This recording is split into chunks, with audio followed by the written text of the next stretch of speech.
Hello everyone, welcome back to Maths Teacher YouTube channel. Myself Babli Rajput. So in this video we'll study about the different models of atom. Different scientists ने different models दिए थे to explain the structure of atom कि एक atom होता है वो दिखता कैसा है या वो किन चीज़ों से मिलके बना होता है, राइट? तो बेसिकली हमें 3 मॉडल्स ही पढ़ने हैं, जिसमें सबसे पहला है जे Thomson model of atom, second is Rutherford model of atom and third is Bohr's model of atom. तो जिसमें एक्सेप्टेड मॉडल है, मतलब जो एक्सेप्ट किया गया है अभी तक, that is Bohr's model of atom. बाकी दोनों models that is J Thomson model of atom and Rutherford's model of atom को रिजेक्ट कर दिया गया था क्योंकि वो कुछ चीज़ें एटम के बारे में एक्सप्लेन नहीं कर पाए थे. बट हमें पढ़ने तीनों ही हैं, तीनों में से कोई भी पूछा जा सकता है, राइट? तो starting from the J Thomson model of atom, J Thomson ने इसके अलावा इलेक्ट्रॉन की डिस्कवरी भी की थी, ठीक है? सो जे थॉमसन ने एटम को कैसे एक्सप्लेन किया था, उसके स्ट्रक्चर को कैसे एक्सप्लेन किया था. According to J Thomson's model of atom, an atom is consist of sphere of positive charge with negative charge electrons embedded on it. इस पॉइंट का मतलब क्या है, एग्जाम्पल से समझते हैं. फॉर एग्जाम्पल आप अज्यूम कीजिए वाटरमेलन. आपने वाटरमेलन है उसको कट किया, ठीक है? तो इसमें जो रेडिश पार्ट होता है, जो वाटरमेलन में जो रेडिश पार्ट होता है जिसको हम खाते हैं, उसको आप कंपेयर कर लो या उसको आप मान लो प्रोटॉन से. मतलब जो रेडिश पार्ट है वाटरमेलन का वो क्या रिजेंबल कर रहा है, नंबर ऑफ प्रोटॉन्स. एंड जो उसमें बीज होते हैं ना, सीड्स ऑफ वाटरमेलन, उनको आप मान लो इलेक्ट्रॉन्स, ठीक है? सो यही बोल रहे हैं कि an atom is consist of sphere of positive charge. एक स्फीयर हो गया ना ये, this watermelon looks like a sphere, जिसमें पॉजिटिव चार्ज क्या है हमारा, reddish part of the watermelon with negatively charged electrons embedded on it, जिसमें कि जो सीड्स हैं वो एम्बेडेड है. मतलब ऐसे मान लो आप एक वाटरमेलन है, उसमें क्या है, जो बीज होते हैं वाटरमेलन के वो एम्बेडेड होते हैं ना, उसमें पाए जाते हैं, बीच बीच में घुसे होते हैं कहीं पे. इन द सेम वे आप अगर इसको एटम से रिजेंबल करोगे तो जे थॉमसन के अकॉर्डिंग जो पॉजिटिवली चार्ज पार्टिकल होता है वो फैला हुआ होता है उनके अकॉर्डिंग. अच्छा, एक चीज ध्यान में रखना, अभी तो हमें एटम का स्ट्रक्चर पता है कि एटम के बीच में न्यूक्लियस होता है, आसपास उसके एनर्जी लेवल है, शेल्स होते हैं जिसमें इलेक्ट्रॉन रिवॉल्व कर रहे हैं. तो इसको आप दिमाग से भी थोड़ी देर के लिए हटा दो, क्योंकि जे थॉमसन के टाइम पे हमें ऐसा मॉडल नहीं मिला था. ये तो हमें मिल चुका, हम पढ़ चुके हैं, लेकिन जे थॉमसन ने तो नहीं पढ़ा था ना. जे थॉमसन से तो शुरू हुआ था मॉडल, ठीक है? जे थॉमसन ने पहली बार शुरुआत की थी स्ट्रक्चर ऑफ एटम को एक्सप्लेन करने की. तो अभी इनको कुछ नहीं पता है कि एटम कैसा दिखता है, तो इन्होंने अपने अकॉर्डिंग बताया एटम एक स्फीयर होता है जिसमें पॉजिटिवली चार्ज पार्टिकल है वो फैला हुआ होता है, ठीक है? And electrons are embedded on it, मतलब इलेक्ट्रॉन्स होते हैं वो उसमें धसे हुए होते हैं, right? Second point is the positive and negative charges in an atom are equal in magnitude due to which an atom is electrically neutral. इनके according positive and negative charge क्या है, दोनों बराबर हैं. जितना पाया जाएगा पॉजिटिव चार्ज उतना ही नेगेटिव चार्ज पाया जाएगा एक एटम में. एंड इसीलिए एक एटम है वो इलेक्ट्रिकली न्यूट्रल होता है. न्यूट्रल का मतलब ये होता है जिसमें पॉजिटिव और नेगेटिव चार्ज बराबर हो एंड ओवरऑल चार्ज है वो 0 हो जाए. कैसे, देखो, मान लो 5 इलेक्ट्रॉन है और 5 प्रोटॉन है, तो इलेक्ट्रॉन को माइनस से रिप्रेजेंट करते हैं, प्रोटॉन को हम प्लस से रिप्रेजेंट करते हैं. तो प्लस 5 और -5 कट के कितना हो जाएगा, 0. इसको बोलते हैं इलेक्ट्रिकली न्यूट्रल, मतलब ओवरऑल जो चार्ज है वो कितना है, वो 0 है. ओके, सो ये इनका मॉडल था. So J Thomson's model of atom is also known as watermelon model. इसको हम वाटरमेलन मॉडल भी बोलते हैं क्योंकि वाटरमेलन मॉडल से ये रिजेंबल करता है. And plum pudding model, plum pudding होती है ना, पुडिंग होती है क्रिसमस वगैरह में खाते हैं हम, तो ये पुडिंग है आपकी. एंड इसमें जो रेजिन्स वगैरह या ड्राई फ्रूट्स हैं, तो ये पुडिंग है, ये क्या रिजेंबल कर रही है, ये रिजेंबल कर रही है positive charge. And dry fruits वगैरह इसमें जो पाए जाते हैं पुडिंग में, वो इलेक्ट्रॉन को रिजेंबल करते हैं. So this is all about the J Thomson model of atom. ये आप डायग्राम ड्रॉ कर सकते हो. अगर आपको एक्सप्लेन करने के लिए पूछा जाए तो पूरा आपको लिख के लाना है, right? And this is the diagram. इसमें मैंने 5 प्रोटॉन्स बनाए हैं तो 5 मैंने इलेक्ट्रॉन्स बनाए हैं. अब क्या ड्रॉबैक्स थे, क्या ऐसी बातें थी जो जे थॉमसन एक्सप्लेन नहीं कर पाए थे, जो इनका मॉडल रिजेक्ट कर दिया था. और इनका मॉडल रिजेक्ट किसने किया था, रदरफोर्ड नाम के साइंटिस्ट ने रिजेक्ट किया था, right?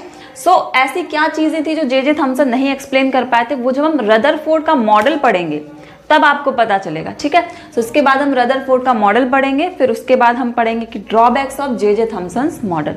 So note it down. Now before directly jumping into the Rutherford's model of atom, हम पढ़ते हैं डिस्कवरी ऑफ रदरफोर्ड। रदरफोर्ड ने स्ट्रक्चर ऑफ एटम को एक्सप्लेन करने के लिए मॉडल तो दिया था, बट डिस्पाइट ऑफ दैट उन्होंने न्यूक्लियस की डिस्कवरी भी की थी। अच्छा, दो चीजें ध्यान में रखना, जो हम सेल पढ़ते हैं इन बायोलॉजी उसका न्यूक्लियस अलग है, एंड केमिस्ट्री में जो न्यूक्लियस है वो अलग है, ठीक है। इन केस ऑफ बायोलॉजी जो न्यूक्लियस की डिस्कवरी की थी वो रॉबर्ट ब्राउन ने की थी, लेकिन केमिस्ट्री में जब हम एटम की बात करते हैं और उसके अंदर जो न्यूक्लियस पाया जाता है तो उसकी डिस्कवरी की थी रदरफोर्ड ने, राइट। सो रदरफोर्ड ने कैसे डिस्कवरी की है वो पढ़ते हैं। So discovery of nucleus, this is important for MCQ. पूछ सकते हैं कि एटम के अंदर जो न्यूक्लियस पाया जाता है उसकी डिस्कवरी किसने की थी, so that is Rutherford. He took alpha particle को हम इससे रिप्रेजेंट करते हैं, which has 2 unit of positive charge and 4 unit of mass. क्या मतलब है, देखो एक अल्फा पार्टिकल होता है, उसमें क्या होता है 2 यूनिट ऑफ पॉजिटिव चार्ज। क्या मतलब है इसका, अगर हम सिंगल अल्फा पार्टिकल की बात करेंगे तो उसके पास कितना पॉजिटिव चार्ज होगा 2 यूनिट, मतलब कितना हो गया 2 यूनिट, 2 इंटू ये तो इसका क्या हो गया रिलेटिव चार्ज हो गया। एब्सोल्यूट चार्ज की बात करें तो 2 into 1.6 into 10 to the power minus 19 हो जाएगा, that is 3.2 into 10 to the power minus 19 coulomb. मतलब एक अल्फा पार्टिकल के पास इतना चार्ज होता है absolute, and this is relative charge, ठीक है। वो पहले से ही प्री डिसाइडेड है, उसके पास single unit of positive charge, मतलब 1 यूनिट ऑफ पॉजिटिव चार्ज नहीं होता है, 2 यूनिट ऑफ पॉजिटिव चार्ज होता है, एंड 4 यूनिट ऑफ मास। मतलब एक अल्फा पार्टिकल का मास कितना है 4 यूनिट, राइट। हमें पता है कि एक प्रोटॉन का मास कितना होता है, सिंस यहाँ पे पॉजिटिव लिखा है तो पॉजिटिव मतलब प्रोटॉन की बात करें, अल्फा पार्टिकल क्या है प्रोटॉन की तरह एक्ट कर रहा है, राइट। और प्रोटॉन का मास होता है 1.6, आई होप आपको यहाँ से विजिबल होगा, 1.6 into 10 to the power minus 27, ठीक है, केजीज, ये इसका मास होता है। एंड अल्फा पार्टिकल की बात करें तो हम इसे 4 से इंटू कर देंगे, राइट। सो ध्यान रखना ये इंपॉर्टेंट है कि अल्फा पार्टिकल का चार्ज कितना होता है, तो उसका चार्ज 2 यूनिट होता है, 2 यूनिट से तो शुरू होता है, एंड उसका जो मास होता है वो होता है 4 यूनिट्स, राइट। अब पढ़ते हैं रदरफोर्ड की एक्सपेरिमेंट, मतलब उन्होंने न्यूक्लियस कैसे फाइंड किया। सो व्हाट ही डिड, इन्होंने 2 चीजें ली, एक तो इन्होंने अल्फा पार्टिकल लिया, याद रखना अल्फा पार्टिकल पॉजिटिवली चार्ज होता है, एंड इन्होंने गोल्ड फॉइल ली, ठीक है। जैसे मिठाइयों में गोल्ड फॉइल चढ़ती है ना, वैसे इन्होंने एक गोल्ड फॉइल ले ली, राइट। अब गोल्ड फॉइल क्यों ली, क्योंकि गोल्ड फॉइल किससे बनी होगी, गोल्ड एटम से, ठीक है। सो यहाँ पे क्या प्रेजेंट है गोल्ड फॉइल के अंदर, बहुत सारे millions of gold atoms present हैं, ठीक है। सो एटम के अंदर क्या है न्यूक्लियस प्रेजेंट है, तो उससे उन्होंने डिस्कवरी कर ली, राइट। तो मैंने सिर्फ यहाँ पे 4 एटम्स ही दिखाए हैं आपको, 1 2 3 4, लेकिन आप खुद ही सोचो एक गोल्ड फॉइल में कितने सारे एटम होंगे, राइट। तो सिर्फ समझाने के लिए मैंने 4 लिए हैं, राइट। एंड यहाँ पे आपको ये जो ग्रीन कलर से दिख रहा है, this is alpha rays, alpha particles, and यहाँ पे मैंने +2 इसलिए बनाया क्योंकि 1 alpha particle has 2 unit of positive charge, alright. So इन्होंने क्या किया, गोल्ड फॉइल ली, ठीक है। गोल्ड फॉइल में मैंने कुछ 4 एटम्स दिखाए, एंड यहाँ से क्या किया, यहाँ से अल्फा पार्टिकल्स को प्रोजेक्ट किया, ठीक है। यहाँ से अल्फा पार्टिकल को प्रोजेक्ट किया, जिसकी वजह से अल्फा रेज है वो निकल करके बाहर आई, जैसे आप देख सकते हो। इस वाले एटम को अगर आप ध्यान से देखो तो इसमें ये प्लस साइन क्या रिप्रेजेंट कर रहा है, न्यूक्लियस, एंड नेगेटिव साइन इसमें रिप्रेजेंट कर रहा है आपका इलेक्ट्रॉन। ध्यान रखना electrons are negatively charged and these alpha particles are positively charged, and for nucleus हमें अभी तो पता है कि न्यूक्लियस पॉजिटिवली चार्ज होता है। कैसे पता है, because nucleus has both proton and neutron, लेकिन न्यूट्रॉन का चार्ज 0 होता है, तो बचा चार्ज किसका, प्रोटॉन का, तो न्यूक्लियस कैसा हो गया पॉजिटिवली चार्ज। लेकिन जब रदरफोर्ड डिस्कवर कर रहे थे तो ही डोंट नो कि न्यूक्लियस की पोजीशन क्या है एटम में, या न्यूक्लियस का चार्ज क्या है, या न्यूक्लियस नाम की कोई चीज़ होती भी है, right. So what he did, he just projected some alpha particles जो अल्फा रेस के फॉर्म में आई बाहर। अब अगर आप इस वाली लाइन को देखो तो यहाँ पे क्या है, अल्फा रेस क्या है, they are positively charged, and nucleus को टच करते जा रही हैं तो डिफ्लेक्ट हो गई। You know positive positive repel each other, like charges repel each other, मतलब क्या है, अगर पॉजिटिव पॉजिटिव पास आएंगे तो एक दूसरे से दूर जाएंगे, है ना। वैसे नेगेटिव नेगेटिव चार्ज पार्टिकल्स को पास लाओगे तो रेपेल करेंगे, रेपेल मतलब दूर जाना। वहीं पे एक पॉजिटिव और एक नेगेटिव आएगा तो they will attract each other. Fine, so here alpha particles are positively charged and यहाँ पे न्यूक्लियस था जो कि इन्होंने बाद में डिस्कवर किया इस एक्सपेरिमेंट के बाद ही, ठीक है। तो न्यूक्लियस की प्रेजेंस होने की वजह से क्या है, ये डिफ्लेक्ट हुई रेज। अभी ही don't know that here at this place the nucleus is present. अभी सिर्फ डिफ्लेक्शन इनको दिखा कि अल्फा पार्टिकल है, यहाँ पे कुछ चीज़ प्रेजेंट है जिसकी वजह से डिफ्लेक्ट होगी। फिर थोड़ा नीचे आए, यहाँ पे हमने ये वाला देखा, ठीक है। सो यहाँ से क्या हुआ, ये पॉजिटिवली चार्ज अल्फा पार्टिकल्स हैं, यहाँ पे सिंस इलेक्ट्रॉन है तो proton and electron means positive and negative charge attract each other, तो रेस थी वो डायरेक्टली पास ऑन हो गई। सिमिलर इन केस में अगर ये सेंटर से पास हुआ तो सेंटर से अगर पास हुआ तो पॉजिटिव चार्ज ये भी, पॉजिटिव चार्ज ये भी, ये पूरा अपने पाथ के अलॉन्ग ही वापस चला आया, ठीक है। सेम इस केस में, बाकी सारी चीज़ें तो मैंने बता दी आपको। So make thing clear in your mind that अभी तक नहीं पता चला था कि न्यूक्लियस है, एटम में प्रेजेंट है, और वो पोजीशन किस पोजीशन में है, सेंटर में है या साइड में है या पेरीफेरी, पेरीफेरी मतलब किनारे पाया जा रहा है, राइट। सो इन चीज़ों को देखने के बाद ऑब्जर्व किया कि there is something which is present at the centre. क्यों सेंटर पे, कैसे पता चला, क्योंकि अगर आप देखो यहाँ पे किनारे किनारे, सो रेज आर, इसमें क्या है, डिफ्लेक्शन थोड़ा सा शो हो रहा है, ठीक है। इस केस में क्या है, रे पूरी वापस बाहर चली गई, मतलब पास ऑन हो गई, वापस नहीं आई। इस केस में it turns back along the same path. So यहाँ से पता चल गया कि ऐसे बहुत सारी रेज बनी होंगी, ठीक है। I had drawn only some rays, okay.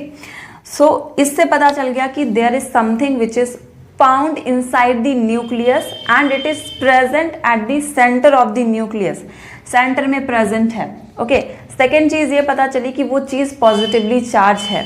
क्यों पॉजिटिवली चार्ज है, कैसे पता चला, क्योंकि यहाँ भी पॉजिटिव अल्फा रेज हैं एंड यहाँ क्या है, पॉजिटिव। अगर ये पॉजिटिव नहीं होता, नेगेटिव होता तो ये पास ऑन हो जाती, क्योंकि वापस आती नहीं। सिंस रेज वापस आ रही, मतलब यहाँ पे पक्का कोई पॉजिटिव चीज प्रेजेंट है, राइट। सो सेकेंड चीज हमें ये पता चली। एंड थर्ड चीज हमको ये पता चली कि जो न्यूक्लियस होता है वो बहुत ही कम रीजन को ऑक्यूपाई करता है। अगर आप एक एटम की बात करो तो उसमें मैक्सिमम रीजन होता है वो खाली होता है। खाली का मतलब ये है कि वहाँ पे इलेक्ट्रॉन्स प्रेजेंट होते हैं, मतलब शेल्स प्रेजेंट होती है एंड उसमें क्या है, इलेक्ट्रॉन्स रिवॉल्व कर रहे होते हैं। न्यूक्लियस काफ़ी कम स्पेस को ऑक्यूपाई करता है एंड बहुत ज़्यादा डेंस होता है, ठीक है, बहुत ज़्यादा डेंस होता है वो। वाइल जो रेस्ट एरिया होती है वो बिल्कुल खाली होती है, और बहुत सारी एरिया हम कह सकते हैं दैट इज एम्प्टी और ब्लैंक, और space is being found inside the atom. Only some part of the atom is being occupied by this nucleus. कुछ पार्ट ही न्यूक्लियस ऑक्यूपाई करता है, बाकी सारा एरिया खाली होता है। वहाँ पे कौन चीज़ें प्रेजेंट होती हैं, वहाँ पे इलेक्ट्रॉन प्रेजेंट होते हैं। लेकिन इन्होंने कुछ नहीं बताया इलेक्ट्रॉन के बारे में, सिर्फ न्यूक्लियस के बारे में ही इन्होंने बताया था, right. So this is important. What he did when a fast moving alpha particle are allowed to pass through a gold foil, तब क्या हुआ, most of alpha particle pass straight through the gold foil without deflecting। यहाँ पे ध्यान देना। So why this is possible? Because maximum space क्या होती है, खाली होती है। maximum space में इलेक्ट्रॉन प्रेजेंट है, तो of course alpha rays positively charged है, इलेक्ट्रॉन नेगेटिवली चार्ज है, तो वो तो सीधे सीधे निकल जाएंगे ना, राइट। तो बहुत सारी rays, most of the rays हैं वो विदाउट डिफ्लेक्शन। डिफ्लेक्शन मतलब बिना मुड़े हुए, ठीक है। जिस पाथ से आ रही थी वैसी पाथ में वो चली गई, स्ट्रेट लाइन डायरेक्शन में आ रही थी तो स्ट्रेट लाइन ही मूव कर गई, राइट। क्योंकि मैक्सिमम स्पेस किसने ऑक्यूपाई कर रखी है, इलेक्ट्रॉन्स ने।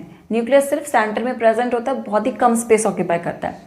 सेकेंड इज फ्यू, फ्यू लिखा हुआ है, alpha particles deflected from their paths. जैसे यहाँ पे आप देख सकते हो ये वाला और ये वाला, ठीक है। कुछ अल्फा पार्टिकल्स थे वो डिफ्लेक्ट हो गए एंड वेरी फ्यू, बहुत ही कम थे, that turn back along the same path. क्यों, क्योंकि nucleus is being present at the centre and it occupies a very small area और space. Rest of the area is empty, और we can say rest of the area में electrons are present, ठीक है। Conclusion is important. Rutherford ने जो model दिया था उससे आपको क्या पता चला, क्या निष्कर्ष निकला। So first is nucleus of an atom is very small, ठीक है, बहुत ही स्मॉल होता है, सेंटर में प्रेजेंट होता है, यहाँ पे आप लिख लेना, and present at the centre, centre में प्रेजेंट होता है। As compare to the size of whole atom, पूरे एटम के अगर साइज की बात करें तो न्यूक्लियस बहुत स्मॉल होता है, सेंटर में प्रेजेंट होता है, बाकी एरिया एम्प्टी होती है। Next, nucleus is positively charge, nucleus positively charge होता है, कैसे पता चला? अल्फा रेस का डिफ्लेक्शन हुआ, ठीक है। Nucleus is very dense and hard, nucleus बहुत ही डेंस होता है और हार्ड होता है। Alright, Rutherford alpha particle scattering experiment shows the presence of nucleus in an atom, that is important for 1 mark. This conclusion is also important and this is also important कि जो Rutherford का alpha particle scattering experiment था उससे किस चीज़ की discovery हुई थी? So that is discovery of nucleus inside an atom, right? Rutherford has found the nucleus inside an atom, right? So noted down. इसके बाद हम देखते हैं कुछ ड्रॉबैक्स जो जे थॉमसन मॉडल नहीं एक्सप्लेन कर पाया था। The drawbacks of J Thomson model of atom. Number 1 is he was not able to explain about nucleus. Nucleus के बारे में उन्होंने कुछ नहीं बोला था। उनके जो पॉस्टुलेट्स में 2 पॉइंट्स थे या उनकी थ्योरी में जो 2 पॉइंट्स थे वो ये थे कि एटम के अंदर positive and negative charge particles पाए जाते हैं, एंड सेकेंड पॉइंट वॉज कि magnitude of negative and positive charge is always equal, that makes an atom neutral. लेकिन उन्होंने न्यूक्लियस के बारे में कुछ बताया ही नहीं, ठीक है। पहला ड्रॉबैक उनका ये था। Second is he failed to explain how positive charge holds electron inside the atom, he failed to explain the stability of atom. हालांकि ये वाला जो सेकेंड पॉइंट है ये रदरफोर्ड की भी मिस्टेक थी कि उन्होंने भी स्टेबिलिटी ऑफ एटम को एक्सप्लेन नहीं कर पाया था। स्टेबिलिटी ऑफ एटम का मतलब है कि किस तरीके से जो पॉजिटिव चार्ज है, पॉजिटिव चार्ज मीन्स न्यूक्लियस या protons, they hold the negative charge that is electron, ठीक है। आप खुद ही सोचो, ये पॉजिटिव चार्ज आपका न्यूक्लियस है, इसके अंदर प्रोटॉन पाए जा रहे हैं, इसके आसपास क्या है, आपके जो शेल्स या एनर्जी लेवल में इलेक्ट्रॉन्स है वो रिवॉल्व कर रहे हैं। तो ये होल्ड ही तो कोई है ना, एक अट्रैक्शन ऑफ फोर्स इनके बीच में लग रहा है। ये पॉजिटिव चार्ज है, नेगेटिव चार्ज है, पॉजिटिव नेगेटिव में कौन सा फोर्स लगता है? फोर्स ऑफ अट्रैक्शन, एक दूसरे को अट्रैक्ट करेंगे। तो ये किस तरीके से पॉसिबल हो पाया, ये कैसे रेवोल्यूशन होता है इलेक्ट्रॉन का inside the atom, this was not he was not able to explain this thing. He as well as Rutherford was not able to explain the stability of an atom, right. ये stability को बोहर ने clear किया था, right. So second point ये हो गया हमारा। Third is he failed to explain Rutherford's alpha particle scattering experiment, जिनके बारे में अभी हमने पढ़ा है, जिससे न्यूक्लियस की डिस्कवरी हुई। न्यूक्लियस की डिस्कवरी ही नहीं, हमें ये भी पता चला कि न्यूक्लियस की पोजीशन क्या होती है inside the atom, right. So these are several drawbacks of J Thomson model of atom. Next, in next lecture will study about the Rutherford's model of atom. अभी तो हमने डिस्कवरी पढ़ ली थी न्यूक्लियस की, लेकिन उन्होंने एटम का मॉडल क्या दिया था, एंड बोहर ने, जो कि most accepted model of atom है, वो क्या था। So we will study in the next video lecture. So thank you so much for watching this video.